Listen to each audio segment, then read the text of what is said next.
Dear student, today we are going to start the day 1 of ellipse. Now first of all the definition of the ellipse.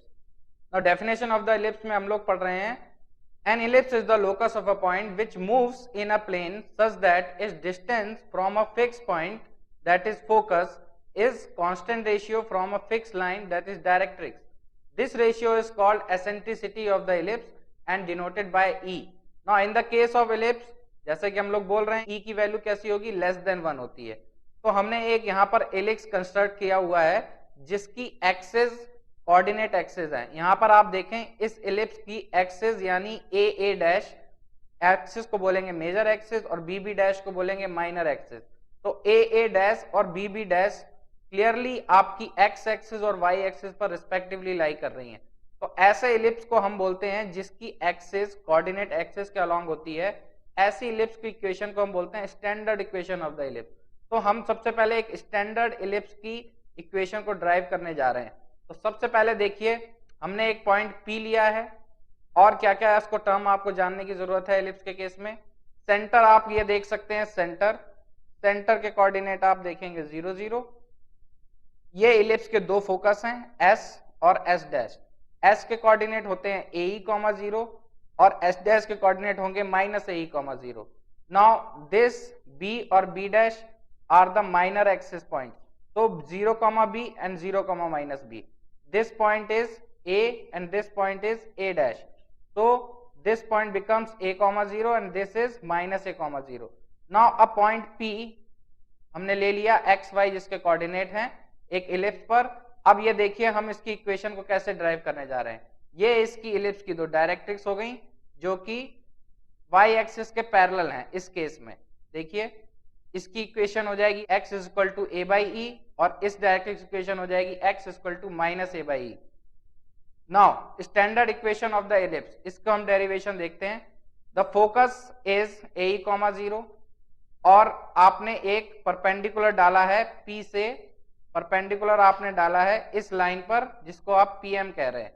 ये directrix है और ये आपका focus हो गया। तो अभी हमने क्या डेफिनेशन पढ़ी कि PS/PM की वैल्यू E के बराबर होनी चाहिए। तो हम वही करेंगे, PS/P को हमने E के बराबर कर दिया। नाउ उससे क्या हो गया SP² = E² PM²। Now SP² is the distance between two point. तो पॉइंट क्या क्या हो गए, एक पॉइंट हो गया P हो गया x, y और S पॉइंट हो जाएगा आपका AE, 0। तो उन दोनों के बीच में आपने डिस्टेंस फॉर्मूला लगाया x - AE² + y - 0² is equal to E² और PM²। PM का मतलब हो गया आपने परपेंडिकुलर डाला है किस लाइन पर, x = a/e लाइन पर आपने इस पॉइंट से परपेंडिकुलर डाला है। तो जब परपेंडिकुलर डालेंगे तो उसको क्या इक्वेशन आएगी, लेंथ क्या आएगी, लेंथ आएगी आपकी x - a/e mod divided by √ coefficient of x² that means 1² plus coefficient of y² that means 0²। और ये आपकी आ जाएगी क्या, PM। This is the point, moving point which we are calling here P। Now S is the point that is AE, 0। अब आप PS/PM लगाएंगे, E की value के बराबर करेंगे तो आपको इक्वेशन मिलेगी ये। इसको आप जरा सॉल्व करेंगे तो क्या मिलेगा, x - AE² + y² = E² a/e - x²। जब आपने इसको एक्सपेंड किया तो आपको इक्वेशन मिली x² + a² E² - 2aex + y² is equal to a² - 2aex + E² x²। Now x² के टर्म को हम इस तरफ ले जाएंगे तो अब देखिए नई इक्वेशन क्या मिलेगी, x² 1 - E² + y² is equal to a² 1 - E²। Now both the side हम a² 1 - E² से डिवाइड देंगे। जब डिवाइड देंगे तो हमारी इक्वेशन क्या मिलेगी, देखिए इक्वेशन से जब डिवाइड देंगे तो अब हमें मिल जाएगा x² / a² + y² / a² 1 - E² is equal to 1। अब हम नेक्स्ट स्टेप में इस जो नीचे y² के नीचे जो डिनोमिनेटर में टर्म है इसको हम एक और वैल्यू डाल देते हैं b²। तो क्या बन गया, x² / a² + y² / b² is equal to 1। जहां पे आपने b² किसको माना है, b² की वैल्यू आपने मानी है a² 1 - E²। तो this is the formula for eccentricity. अगर आपको ए और बी की वैल्यू पता है तो हमेशा इस फॉर्मूले का यूज करिए एसेंट्रिसिटी की वैल्यू निकालने के लिए। Now the standard equation of the ellipse becomes x square upon a square plus y square upon b square is equal to 1। क्या क्या इसके आपको याद रखने की जरूरत है? एक्स स्क्वायर के नीचे ए स्क्वायर रहेगा, वाई स्क्वायर के नीचे b square is equal to RHS में हमेशा 1 रहेगा।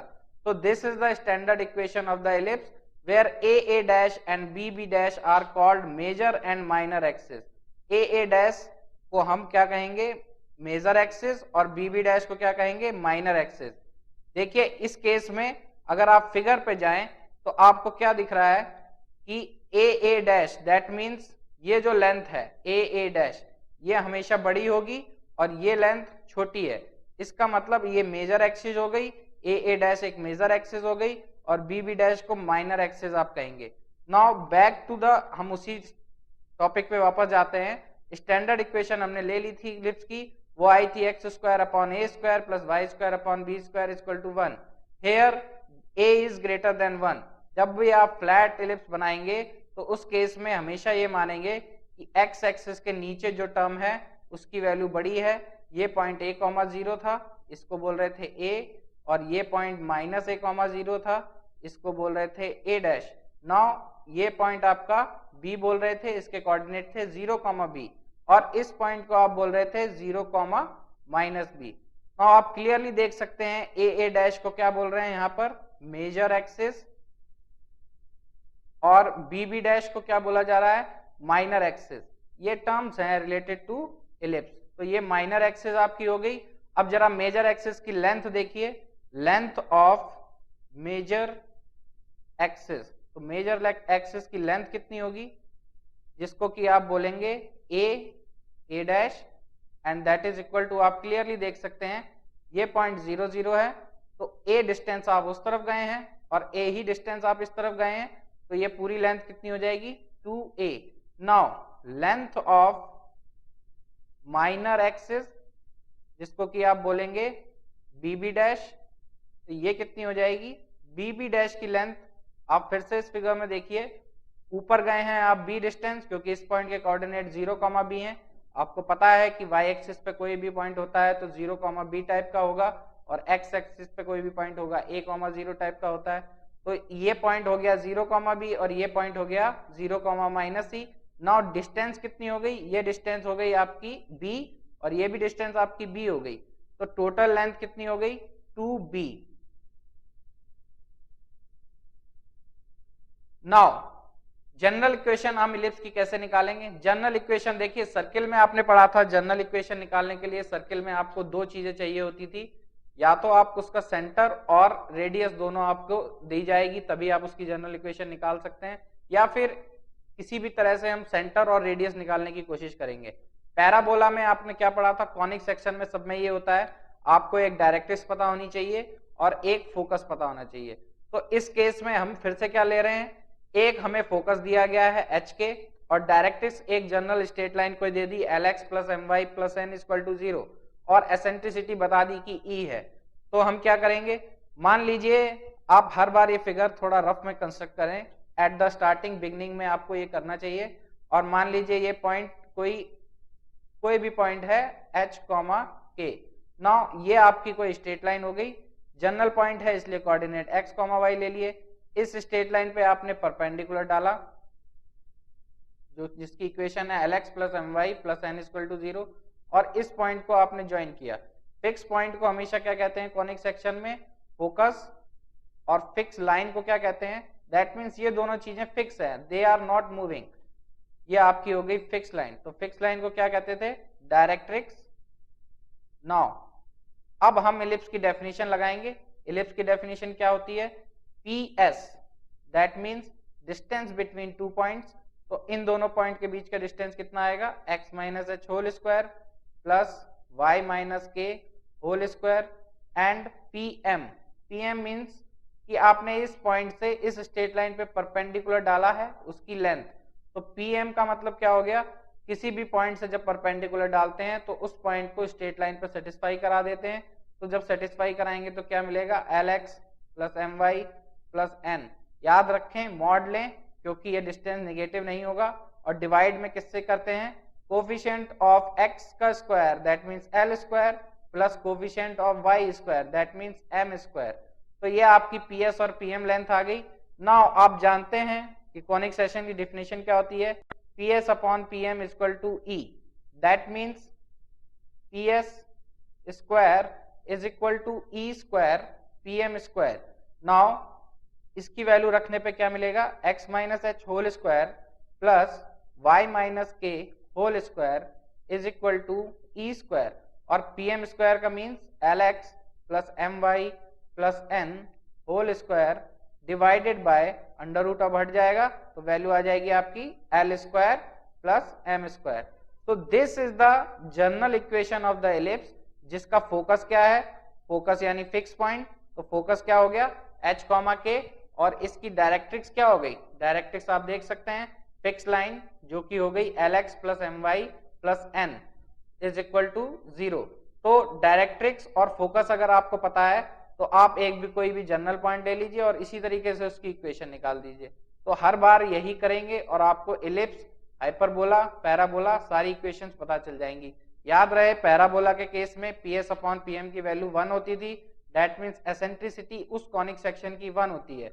इसके केस में E की वैल्यू हमेशा एलिप्स के केस में क्या होनी चाहिए, लेस देन 1, और हाइपरबोला के केस में E की वैल्यू कैसी होनी चाहिए, greater than 1। Now some very important terms related to the ellipse. सबसे पहले तो हम स्टैंडर्ड इक्वेशन की बात कर रहे हैं, ये जनरल इक्वेशन की बात नहीं है। आप देख सकते हैं कि यहाँ पर x एक्सिस और y एक्सिस एलिप्स की मेजर और माइनर एक्सिस बनी हुई है, दैट मीन्स एलिप्स की जो एक्सिस हैं वो रियल कोऑर्डिनेट एक्सिस के साथ कोइंसाइड कर रही हैं। तो let the equation of the ellipse be x square upon a square plus y square upon b square equal to 1। अब ये फ्लैट बना हुआ है, इसका मतलब a डैश की वैल्यू ज्यादा है, b डैश की वैल्यू क्या है, कम है। तो देखिए हम वही केस में चल रहे हैं कि जहां पर a की वैल्यू b से बड़ी है। नाउ इसके टर्म्स की कुछ बात करें, फोकस के बारे में आप जानते हैं, फोकस के कोऑर्डिनेट होते हैं a,0 ae,0 और इस तरफ फोकस के कोऑर्डिनेट होते हैं minus ae,0। Now centre is 0 0, major axis point, ये पॉइंट क्या हो जाएगा a,0 और माइनर एक्सिस पॉइंट 0, b, और ये पॉइंट क्या हो जाएगा 0, माइनस b। ये फिगर आप कंस्ट्रक्ट करना सीखें, ये बहुत ही इंपॉर्टेंट है। और ये पॉइंट क्या हो जाएगा minus a,0। Now directrix, directrix क्योंकि ये एक ऐसी लाइन है जो y एक्सिस के पैरेलल है, y एक्सिस के पैरेलल लाइन की इक्वेशन आप जानते हैं x इक्वल टू कांस्टेंट होती है, तो यहाँ पर इसकी वैल्यू हो जाएगी x equal to a by e, जहां पर ये डिस्टेंस आप कितनी कहेंगे, इस डिस्टेंस को आप कहेंगे a बाई ई। तो ये आपकी डायरेक्ट्रिक्स हो गई। देखिए डायरेक्ट्रिक्स हमेशा मेजर एक्सिस के परपेंडिकुलर होगी इलिप्स के केस में, यानी कि मेजर एक्सिस आपकी ये हो गई और इसके डायरेक्ट्रिक्स परपेंडिकुलर, दैट मींस ये एंगल 90 डिग्री। पैराबोला में भी हमने पढ़ा था directrix axis of the parabola के हमेशा परपेंडिकुलर होती थी। तो सिमिलर वही केसेस यहाँ पे लग रहे हैं, थोड़े बहुत चेंजेस हैं। और इसकी इक्वेशन क्या होगी, इसकी इक्वेशन हो जाएगी x equal to minus a by e, क्योंकि ये भी एक ऐसी लाइन है जो पैरेलल टू y एक्सिस चल रही है और कितनी डिस्टेंस पर है, a बाई ई डिस्टेंस पर। तो ये डिस्टेंस आपकी हो गई a बाई ई, इधर वाली भी डिस्टेंस a बाई ई। ना फोकस के कोऑर्डिनेट आप जानते हैं क्या होते हैं, तो ये डिस्टेंस हो गई आपकी AE, और यहां से डिस्टेंस भी आपकी कितनी हो गई AE, that means y axis से फोकस कितनी दूर होगा, AE दूर होगा। नाउ अब आपको सारे इसके टर्म्स के बारे में पता है कि ये टर्म्स क्या हो गए। नाउ एक और बात करें L और L डैश, L और L डैश और L1 और L1 डैश, इनको क्या बोलेंगे। हमने पैराबोला में पढ़ा था ऐसी कोई भी लाइन जो परपेंडिकुलर हो पैराबोला की एक्सिस के और फोकस से पास हो उसको क्या बोलते थे, लेटस रेक्टम। नाउ ये भी वही केस है, यहां पर ये लाइन L L डैश या L1 और L डैश, क्योंकि वहां पर एक ही फोकस होता था इसीलिए यहां पर एक ही लेटस रेक्टम होती थी, लेकिन यहाँ पे दो फोकस है तो दो लेटस रेक्टम हो गई। तो देखिए L और L डैश एक ऐसी लाइन है जो इस एक्सिस के कैसी है, परपेंडिकुलर है और पास कहां से कर रही है, फोकस यानी S से। Similarly L1 L dash B focus से पास कर रही है, दूसरे फोकस से पास कर रही है और परपेंडिकुलर किसके है, मेजर एक्सिस के, तो ये एंगल भी 90 हो गया। तो दैट मींस क्या हो गया, एल एल डैश क्या हो गया, आपकी लेटस रेक्टम हो गई, L1 L1 डैश भी क्या हो गई, लेंथ ऑफ लेटस रेक्टम हो गई।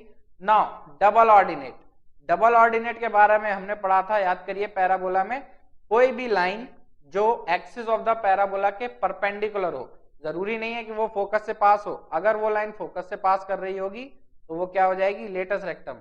बट इन जनरल क्या कहेंगे, कोई भी ऐसी लाइन जो एक्सिस ऑफ द पैराबोला के परपेंडिकुलर होती थी उसको हम बोलते थे double ordinate.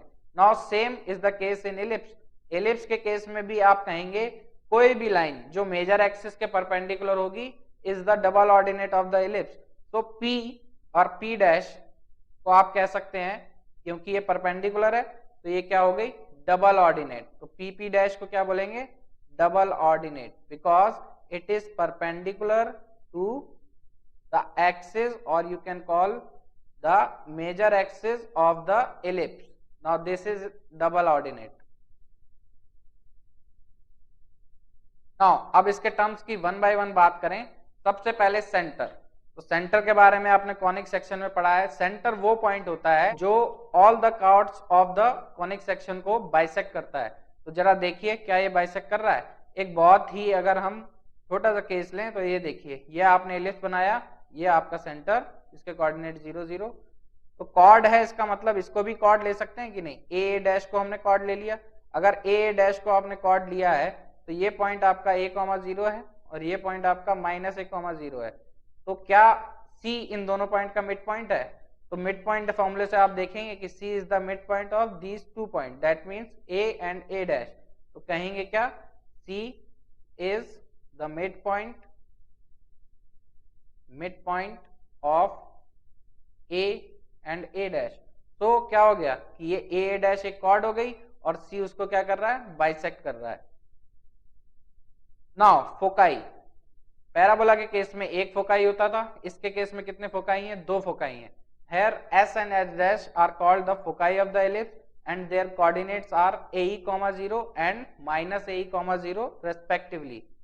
Now the directrices, parabola में एक डायरेक्ट्रिस, इसमें दो डायरेक्ट्रिस, ZM and Z, ये आपने एलिप्स बनाया और ये एक डायरेक्ट्रिक्स बन गई इस तरफ, ये इस फोकस की करस्पॉन्डिंग डायरेक्ट्रिक्स है और इस फोकस की करस्पॉन्डिंग डायरेक्ट्रिक्स आपने बना दी इस तरफ, ये दूसरे फोकस की करस्पॉन्डिंग डायरेक्ट्रिक्स है। तो आप M पॉइंट यहां पे मान सकते हैं, इसको कह दिया Z, तो MZ और M dash Z dash are called the directrix of the ellipse. और इनकी इक्वेशंस जैसा कि हम पहले भी देख चुके हैं, ये डिस्टेंस A/E होती है, तो इसकी इक्वेशन क्या हो जाएगी, x = A/E, और इस डायरेक्ट्रिक्स की इक्वेशन क्या हो जाएगी, x = -A/E। Now axis, the lines AA dash and BB dash are called the major and minor axis। तो AA dash आपकी मेजर एक्सिस हो गई, ये कौन से केस में चल रहे हैं, A greater than B। Remember A greater than B के लिए आप ये कहेंगे फिगर के हिसाब से, तो A greater than B, तो इस केस में AA डैश आपकी मेजर एक्सिस हो गई और BB डैश आपकी माइनर एक्सिस हो गई। और लेंथ आप देख चुके हैं कि AA डैश की लेंथ कितनी आती थी, लेंथ होती थी 2A, और BB डैश की लेंथ कितनी थी, BB डैश की लेंथ थी 2B। Now double ordinate, if P is a point on the ellipse, similarly वही डेफिनेशन है, any line that is perpendicular to the axis or major axis of the hyperbola is called the double ordinate। अगर हम ये माने कि किसी double ordinate का abscissa यानी x कोऑर्डिनेट h ले लिया, तो डबल ऑर्डिनेट के एंड के पूरे कोऑर्डिनेट्स क्या होंगे, तो ये मान लीजिए आपकी कोई डबल कोऑर्डिनेट है जो कि PP डैश है। तो डबल ऑर्डिनेट की डेफिनेशन से हम जानते हैं कि डबल ऑर्डिनेट एक्सिस के परपेंडिकुलर होती है, दैट मींस ये एंगल 90 डिग्री हो गया। अगर आपने इसका कोऑर्डिनेट h ले लिया तो इस कोऑर्डिनेट को हम for the time being y मान लेते हैं। नाउ h, y हमेशा एलिप्स पे लाई कर रहा है, तो इसकी इक्वेशन को सेटिस्फाई करेगा। तो क्या बनेगा, एलिप्स की इक्वेशन होती है x² / a² + y² / b² = 1। तो जब सेटिस्फाई करेगा तो बनेगा h² / a² + y² / b² = 1। जब आप यहाँ से y कोऑर्डिनेट निकालेंगे तो वो आपका आएगा plus minus b by a under root of a square minus x square. That means दो कोऑर्डिनेट आपके हो गए। ऊपर वाला कोऑर्डिनेट क्या हो गया, h comma plus coordinate because point first quadrant में है, और इसके कोऑर्डिनेट हो जाएंगे h comma b by a under root of a square minus x square. तो इस पॉइंट के कोऑर्डिनेट क्या हो गए, इस पॉइंट के हो गए h minus b by a under root of a square minus x square. तो डबल ऑर्डिनेट के कोऑर्डिनेट किस टाइप के होंगे, h comma b by a under root of a square minus h square, और इसके h comma minus b by a under root of a square minus h square.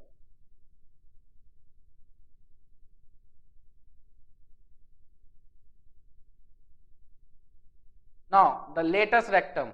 Latest rectum आप जानते हैं any line that is perpendicular to the major axis of the ellipse and passing through its focus is called latus rectum. तो देखें इसकी length कैसे निकाली जाएगी। इसकी लेंथ जैसे हमने पैराबोला के केस में निकाली थी, बिल्कुल उसी तरीके से हम लोग इसको लेंथ निकालने जा रहे हैं। ये आपने एक एलिप्स बनाया, ये रहा उसका एक कोई भी फोकस ए कॉमा 0।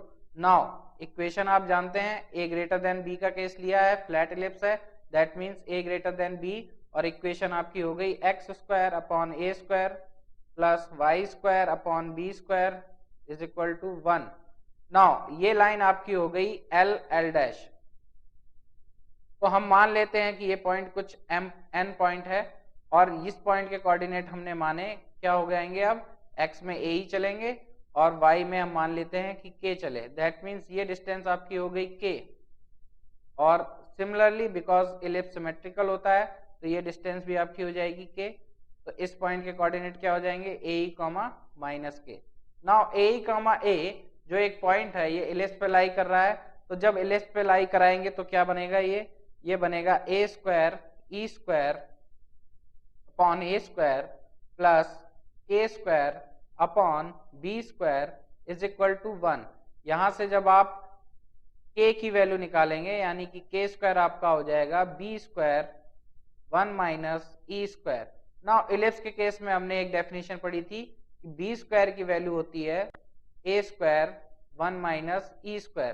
तो यहाँ से 1 माइनस ई स्क्वायर की जब वैल्यू आप निकालेंगे तो वो कितनी आएगी, B square upon a square. तो जरा इसमें पुट करके देखें तो k स्क्वायर इक्वल टू क्या हो गया, b to the power 4 upon a square. That means k equals plus minus b square upon a। Now इस पॉइंट के कोऑर्डिनेट क्या होगा, इसी तरीके से a comma b square upon a, और इस पॉइंट के क्या हो गए a comma minus b square upon a, क्योंकि ये पॉइंट फर्स्ट कोऑर्डिनेट में है तो पॉजिटिव कोऑर्डिनेट, और ये पॉइंट आपका फोर्थ क्वाड्रेंट में है तो x में पॉजिटिव एंड y में निगेटिव। नाउ लेंथ कितनी हो गई, k डिस्टेंस आप ऊपर गए, k डिस्टेंस नीचे गए, तो लेंथ आपकी हो गई L1 L1 डैश या L L डैश को आप कहेंगे 2k, और k की वैल्यू आपने निकाली b स्क्वायर अपॉन a, तो लेंथ आपकी हो गई 2b square upon a। Remember this is the length of latus rectum of an ellipse where a is greater than b।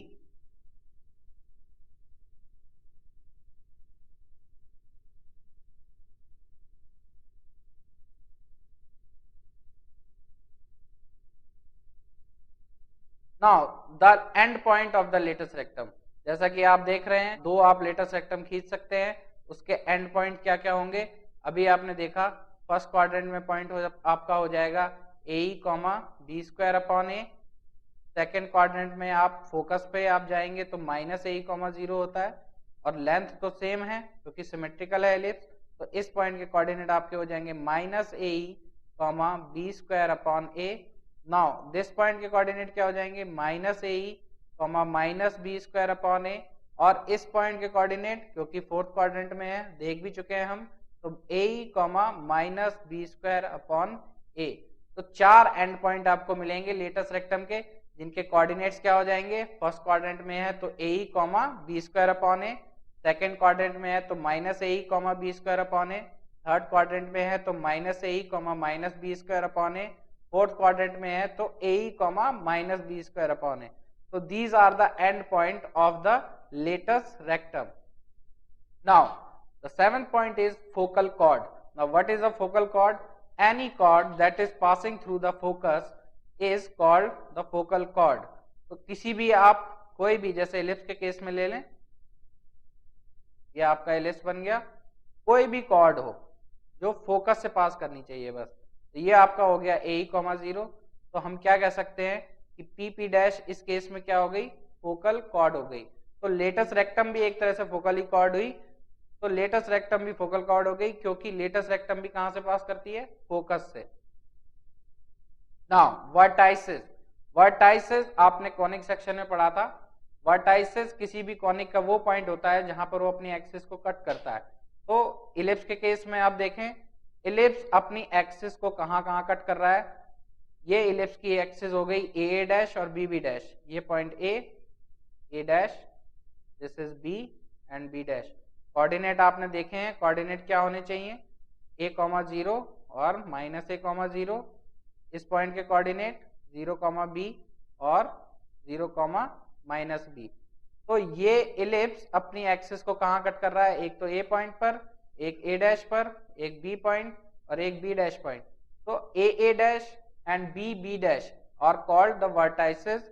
और इस केस में हम जब मेजर एक्सिस लेंगे तो मेजर एक्सिस के केस में कहेंगे कि केवल a डैश आर वर्टाइसेस।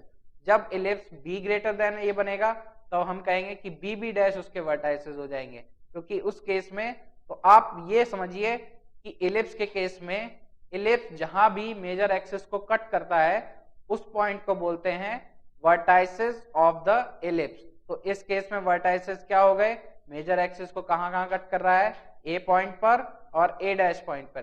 तो इसके वर्टाइसेस कोऑर्डिनेट क्या हो गए, a, 0 और -a, 0। Now parametric equation of the ellipse. Parabola में आपने देखा था पैराबोला के पैरामेट्रिक पॉइंट, यानी कि अगर x और y को एक किसी तीसरे पैरामीटर की फॉर्म में हम लोग लिख पाए, जहां पर वो तीसरा कोई भी वेरिएबल हो सकता है, उस वेरिएबल को क्या बोलते हैं, पैरामीटर। तो पैराबोला की स्टैंडर्ड फॉर्म में आपने देखा था कि पैरामेट्रिक कोऑर्डिनेट होते थे x = 80² and y = 280। General point ले लेते थे कोई भी, इक्वेशन सॉल्विंग में हमें काफी इजी रहता था। अब इसी तरह इलिप्स के पैरामेट्रिक कोऑर्डिनेट कैसे निकालने हैं हम लोग को। तो इलिप्स के पैरामेट्रिक कोऑर्डिनेट आप निकालेंगे, सबसे पहले तो आप एक सर्किल डिस्क्राइब करेंगे जिसको कि कहेंगे auxiliary circle. Now auxiliary circle की डेफिनेशन क्या है, any circle that is described on the major axis of the ellipse taking a dash as its diameter। यानी a dash को अगर आप डायमीटर मान के आप एक सर्किल खींचें तो उसको आप क्या कहेंगे, इस सर्किल को आप क्या कहेंगे, इस सर्किल को आप कहेंगे ऑक्सिलरी सर्किल। ये आपका सर्किल बना और इसको आप कहेंगे auxiliary circle. Now this circle is called auxiliary circle. तो इस सर्किल की रेडियस क्या होगी, आप सर्किल में आपने पढ़ा है इसका और इलिप्स का सेंटर कोइंसाइड करेगा, तो सेंटर हो गया आपका 0, 0। रेडियस कितनी हो जाएगी, रेडियस हो जाएगी CA, दैट मींस A। तो आपकी रेडियस A हो गई, दैट मींस इस सर्किल की इक्वेशन हो गई जिसका सेंटर 0, 0 होता है और रेडियस A होती है। इक्वेशन होती है x² + y² = a²।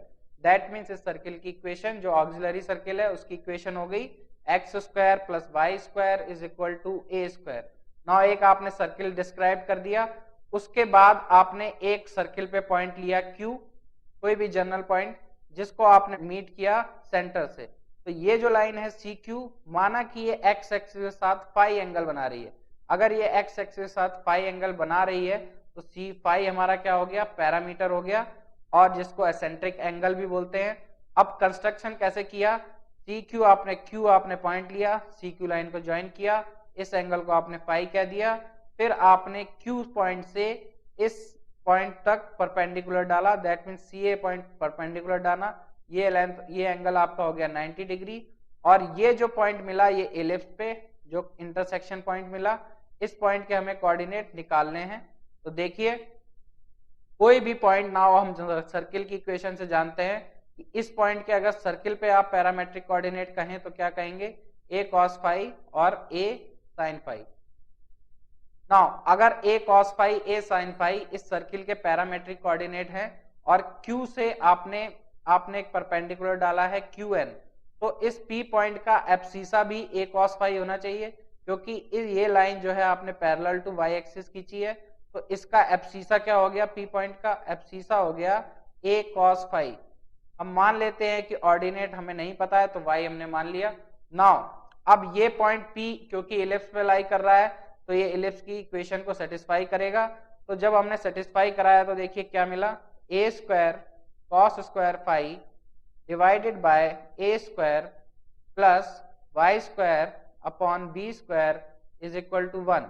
a square से a स्क्वायर जब कैंसिल हुआ तो y की वैल्यू आपको मिली b square 1 minus cos square phi, that means y square is equal to b square sine square phi.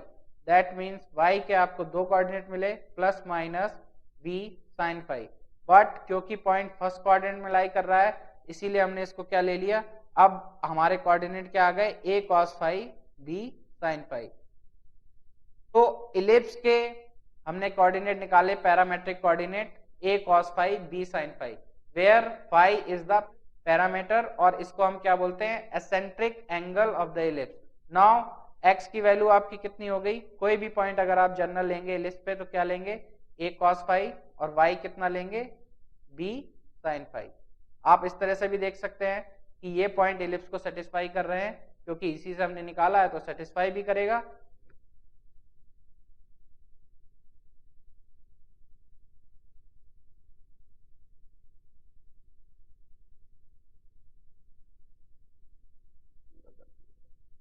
Now focal distance of a point.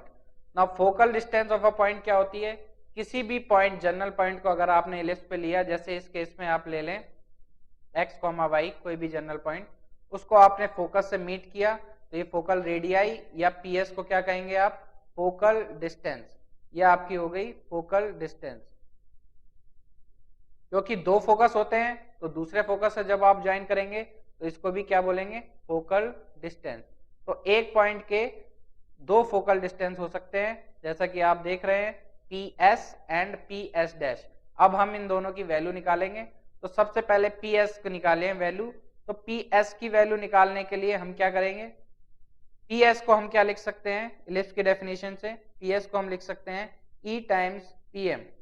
Now अगर इस point के coordinate कुछ x1 y1 आपने माने हैं तो PS ये वैल्यू कितनी हो गई, यहां से आपने परपेंडिकुलर डाला तो आप ये कह सकते हैं कि CP डैश, इस पॉइंट को अगर P डैश ले, इसके कोऑर्डिनेट अगर x1 y1 थे P के, तो ये लेंथ कितनी हो गई, x1।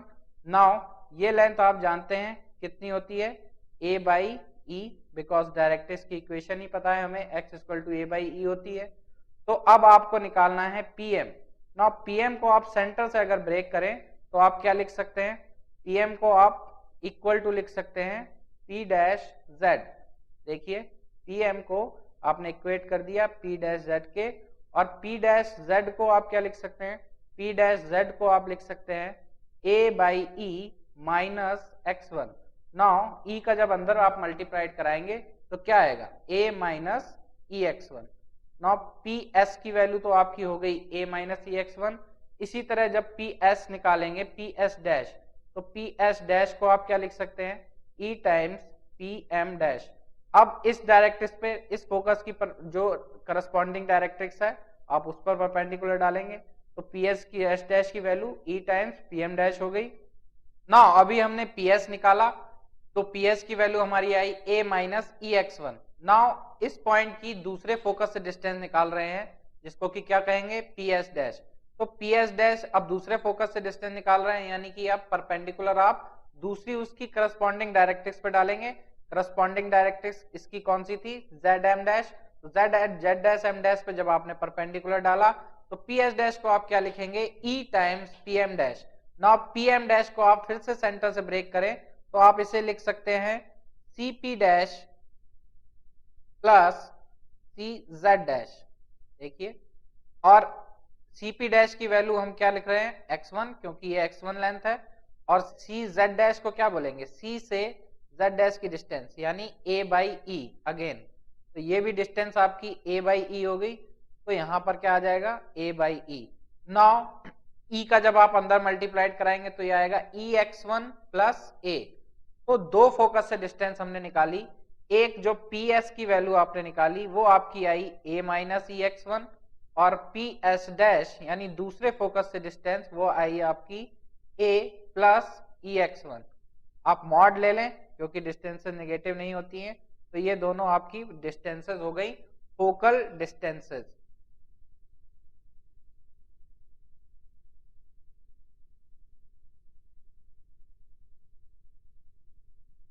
अब देख सकते हैं आप कि आपने दोनों डिस्टेंसेस निकाली sp डैश और sp। तो sp की वैल्यू आपकी आ रही थी a माइनस ex1 और sp डैश की आपकी वैल्यू आ रही थी a प्लस ex1। नाउ अगर हम इन दोनों को जोड़ें sp plus s dash p करें तो sp plus s dash p क्या मिलेगा, a minus ex1 plus a plus ex1। Now ex1 gets cancel with ex1 तो हमें क्या मिल गया 2a, और 2a को हमने क्या पढ़ा है, 2a को क्या बोलेंगे a dash, that means major axis. Now here comes the again the new definition of the ellipse. तो इसमें हमने क्या देखा, अभी हम न्यू डेफिनेशन देखेंगे। अभी हमने क्या देखा कि sum of the focal distances of a point on the ellipse is constant and is equal to the length of the major axis of the ellipse, because 2a को हम क्या बोलते हैं, मेजर एक्सिस की लेंथ। नाउ तो अभी तक हमने क्या देखा कि कोई भी पॉइंट अगर आप एलिप्स पे ले लें x1 y1 तो उसकी फोकल डिस्टेंसेस, अब एक पॉइंट लिया है तो दो फोकस हैं तो दो फोकल डिस्टेंसेस होंगी जब पॉइंट को एक फोकस से मिलाएंगे और जब उसी पॉइंट को दूसरे फोकस से मिलाएंगे। नाउ किसी पॉइंट को अगर आपने x1 y1 माना था तो उसकी दो फोकल डिस्टेंसेस आ रही थी जो कि sp और s डैश p कह रहे थे। sp की वैल्यू आ रही है a माइनस ex1 और s डैश p की वैल्यू आ रही है a प्लस ex1। जब आप दोनों को ऐड करेंगे तो उसकी वैल्यू आ रही है 2a, जिसको कि a डैश बोलते हैं या लेंथ ऑफ मेजर एक्सिस बोलते हैं। तो इसका मतलब क्या हो गया, hence the sum of the focal distances of a point on the ellipse is constant because a is constant for a given ellipse is constant and is equal to the length of the major axis in this case। तो अब ये definition एक नई ellipse की बन सकती है। यहां से देखिए कैसे, another definition of the ellipse क्या हो जाएगी, now another definition of the ellipse हो जाएगी कि an ellipse is a focus of a point which moves in a plane such that the sum of its distances from two fixed point। now fixed point को हम कैसे treat करेंगे, fixed point हम शुरू से बोलते आ रहे हैं कि fixed point को आप बोलते हैं फोकस। तो दो fixed point को क्या बोलेंगे, दो फोकस हो गए। now the such that the sum of its distances from two fixed point in the same plane is always constant। so this is the another definition of ellipse। कोई भी point P ऐसे move करे कि उसकी दो fix point से distances का सम always constant हो, तो उसको क्या बोलेंगे कि उसका पाथ क्या ट्रेस होगा, वो एक इलिप्स को ट्रेस करेगा। नाउ आप देख सकते हैं sp की वैल्यू आपने निकाली a minus ex1, s dash p की वैल्यू आपने निकाली थी a प्लस ex1। तो इन दोनों को जब ऐड करेंगे तो आपको क्या मिलेगा, दोनों को ऐड करने पे आपको मिला 2a जो कि कांस्टेंट है। तो अगर दो डिस्टेंसेस का सम किसी पॉइंट से कांस्टेंट आ रहा है तो इसको क्या बोलेंगे कि वो एक इलिप्स को ट्रेस करेगा। Dear students, this is the end of the day 1 for ellipse.